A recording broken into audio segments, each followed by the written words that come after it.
Bonsoir à toutes et à tous et bienvenue dans cette nouvelle vidéo. Une vidéo qui est une petite vidéo en fait, c'est pas un gros truc. C'est une vidéo blabla, voilà, c'est une petite vidéo blabla tranquille. Parce que voilà, en fait je suis en train de préparer une nouvelle vidéo sur une région. Comme j'avais commencé avec la Belgique. Mais voilà, ça demande un petit peu de temps et du coup je voulais quand même vous faire une petite vidéo. Une petite vidéo blabla entre temps, avant qu'elle sorte. Et donc cette vidéo c'est celle-ci. Dans cette vidéo je vais parler des contenus YouTube, des contenus sur internet, sur TikTok, sur Instagram, sur YouTube. Des contenus vidéo, je vais pas parler des posts ou de quoi que ce soit d'autre. Je vais vraiment rester axé sur les contenus vidéo. Parce qu'en fait j'y ai pensé en me disant que il y a des contenus aujourd'hui. Forcément il y a des contenus j'aime bien, des contenus j'aime moins. Mais il y a aussi des contenus pour lesquels je ressens la lassitude, des contenus que je trouve originaux, des contenus qui sont des bonnes surprises pour moi, ou au contraire des contenus que j'aime vraiment pas. Et j'aimerais faire un petit état des lieux de ce qui est YouTube, Instagram et TikTok aujourd'hui. En tout cas, comment je le vois. Déjà, pour commencer, on a déjà parlé de la TikTokisation des applications sur cette chaîne. On avait parlé, il me semble, de la TikTokisation de Twitch ou même de Dailymotion. Instagram, c'était déjà fait. Mais sinon, il reste encore quelques applications qui n'étaient pas TikTokisées.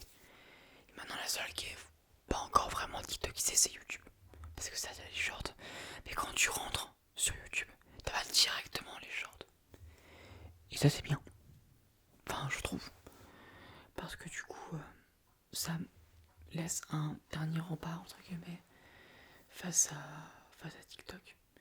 Et puis je trouve que c'est assez agréable d'ouvrir une application et de pas être directement agressé par une vidéo.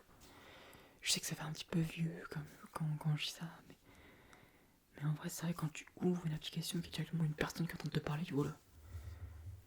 Aujourd'hui tu fais plus le oula, mais en vrai, quand tu penses, c'est assez agressif et assez intrusif. Donc voilà. Oui, je suis pas fan de TikTok, j'avoue. Il y a des vidéos, des formats courts que j'aime beaucoup. J'avais déjà parlé un petit peu sur cette chaîne, mais des formats courts qui sont un peu, qui racontent un peu des histoires, comme chez Viz par exemple. J'aime beaucoup même. Les formats courts d'animation, j'aime aussi beaucoup, comme par exemple Niti, N-I-T-I. Alors là c'est de l'animation trash, très très trash pour le coup. Je regarde aussi des genres de chaînes d'équitation aussi, comme Ponycorn le blog ou Entre ses oreilles. Mais voilà quoi, les formats short, j'avoue, c'est pas vraiment mon truc. Et je préfère toujours les formats un peu plus longs. Et en même temps, et là je vais être un peu capricieux, j'aime pas non plus quand c'est trop long. Ou plutôt, si j'aime bien, mais disons que faut que ça s'organise quoi. Parce que quand aujourd'hui les vidéos font en moyenne, les vidéos longues font en moyenne 35-40 minutes, faut dégager du temps pour. Et par exemple, quand il y a une bonne vidéo que j'ai envie de regarder, et j'ai envie de prévoir le coup, le moment, le contexte, le jour où je l'ai regardé. Par exemple, il y a une bonne vidéo que j'ai vraiment envie de regarder, je me fixe le soir en question où je vais le faire avec un petit dîner tranquille, histoire de vraiment mettre tous les ingrédients d'une bonne soirée dans cette vidéo.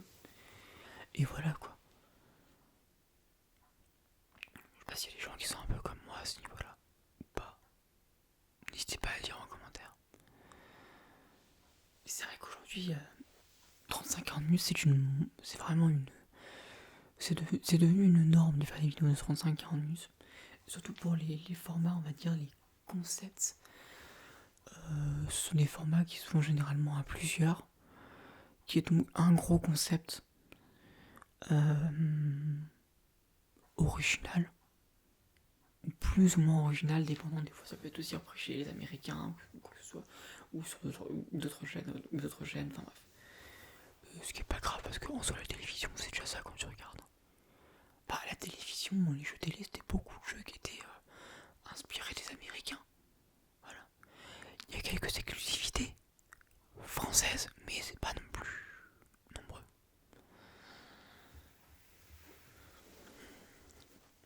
Et après, voilà quoi. Donc bon, c'est vrai que les formats longs comme ça de 40 minutes, les gros concepts comme on peut voir chez Squeezie, ou bah, même chez Magla, même chez Natou, même si c'est à chaque fois des styles différents, ben j'avoue je la regarde avec modération parce que je sais que je peux me lasser.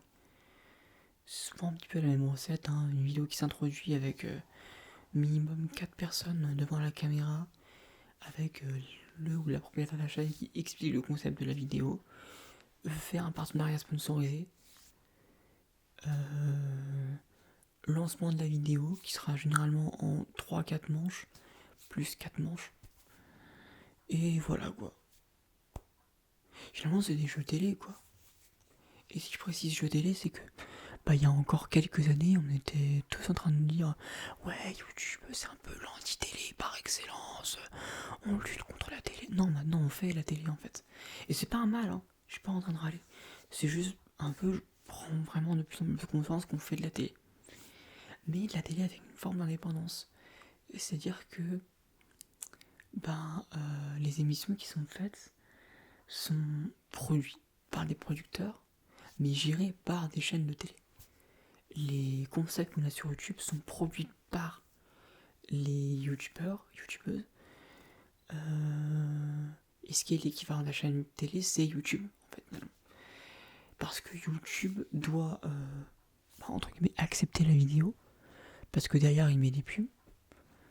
Et lui, une vidéo pour laquelle il peut pas mettre de pub pour des raisons, par exemple, de propos qui vont pas, ou de choses qui sont... qui dépassent les règles, etc. Et ce sont des vidéos qui ne rapporteront pas d'argent pour YouTube et qui n'intéresseront pas YouTube. Donc ça, c'est la seule... ça, c'est, on va dire, l'équivalent télé. Mais sinon, à proportion gardée, bien sûr, la télé, c'est tout en strict, enfin plus strict, en fait. Et c'est dirigé par encore plus haut. YouTube aussi, mais on va dire que... à YouTube, il y a une plus grosse indépendance, quand même. Il y a une plus grosse indépendance parce que, aujourd'hui, les gens font des partenariats sponsorisés qui font qu'ils sont un peu moins dépendants de ce que YouTube demande. Parce que YouTube fait beaucoup sauter les vidéos et les monétisations. Et donc c'est pour ça qu'il y a pas mal de vidéastes qui ont besoin de partenariats sponsorisés. Et aussi des fois c'est quand c'est effectivement des gros concepts qui nécessitent plus de moyens que seulement l'argent que donne YouTube. Voilà. Mais ces concepts-là, parfois je sais que je peux m'en lasser. Et puis c'est long quoi en fait. Donc mais voilà. C'est des vidéos qui peuvent être sympas à regarder, on va dire avec modération pour moi. Ce que je trouve intéressant aussi sur YouTube, c'est qu'il y a beaucoup de contenu. Je dirais pas en mode journaliste, facile là. Mais là, ce dont j'aimerais parler, c'est plus des contenus de gens qui vont, pas me dire surfer, mais qui vont parler d'un truc d'actualité youtubienne, on va dire. Surfer sur un drama, voilà, c'est ça. Revenir sur un drama, comme par exemple le drama Villebrequin il y a quelques mois, ou alors la fin de la chaîne Le Monde à l'envers, par exemple.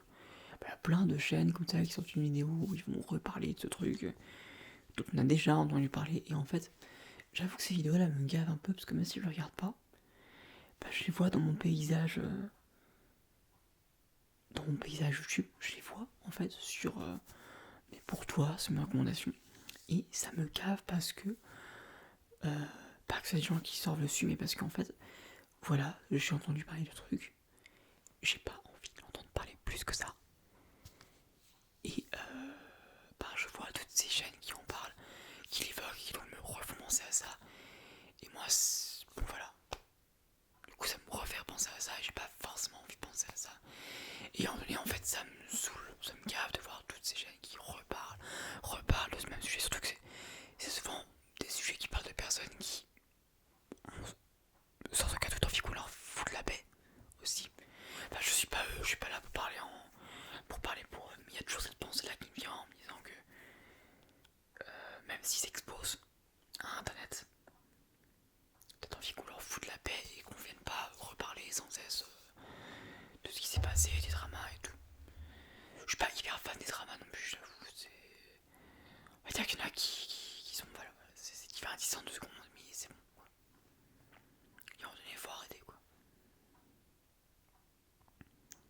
Et voilà, donc finalement, le YouTube d'aujourd'hui, je dirais pas que je trouve pas ce que je cherche parce que j'arrive quand même à retrouver les trucs que je cherche. Et en même temps, c'est vrai que.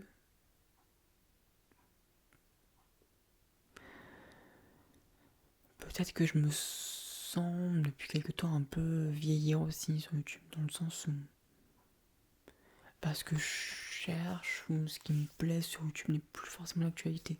Le simple fait en fait de ne pas être forcément fan des formats short et d'éprouver, je dirais pas une réticence, mais on va dire que ça peut vite me fatiguer et que c'est pas le genre de contenu que j'aime le plus. Ça fait que ouais, tu te sens un peu dépassé, mais voilà, j'arrive encore à trouver des choses qui me plaisent aussi dans la SMR.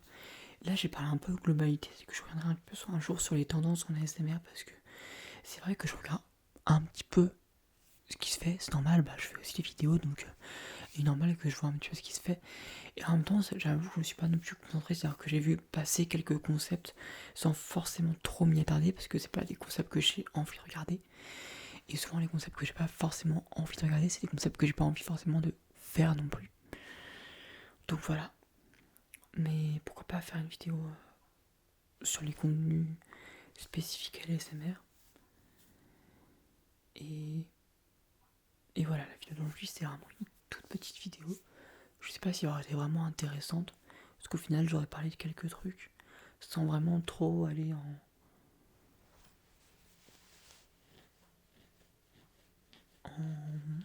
profondeur, quoi qu'on a quand même parlé pas mal de choses.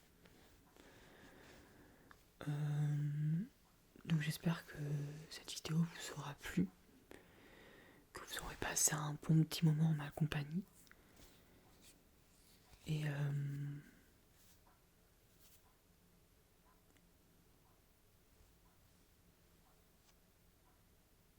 voilà, quoi, que vous aurez passé un bon petit moment, que ça aura été relaxant aussi, parce que c'est vrai que là j'ai fait plutôt du parler. Mais j'espère que ça aura été quand même relaxant pour vous aussi. Et cette vidéo. Et si jamais vous avez quelque chose à. Je sais pas, que vous ressentez un petit peu aujourd'hui avec les contenus qui se font aujourd'hui, n'hésitez pas à le dire dans l'espace commentaire. N'hésitez pas, alors j'avoue je le dis pas souvent, mais n'hésitez pas à vous abonner si vous aimez le contenu que je fais sur cette chaîne, que ce soit les vidéos blabla. Parce que ça permet, en plus d'encourager la chaîne, d'encourager le contenu en question. Donc ça c'est aussi cool. Et moi je vous dis à une prochaine pour une vidéo sur sur une région. Voilà. Et pour d'autres vidéos qui arriveront, d'autres vidéos blabla, d'autres replays et d'autres contenus sur cette chaîne.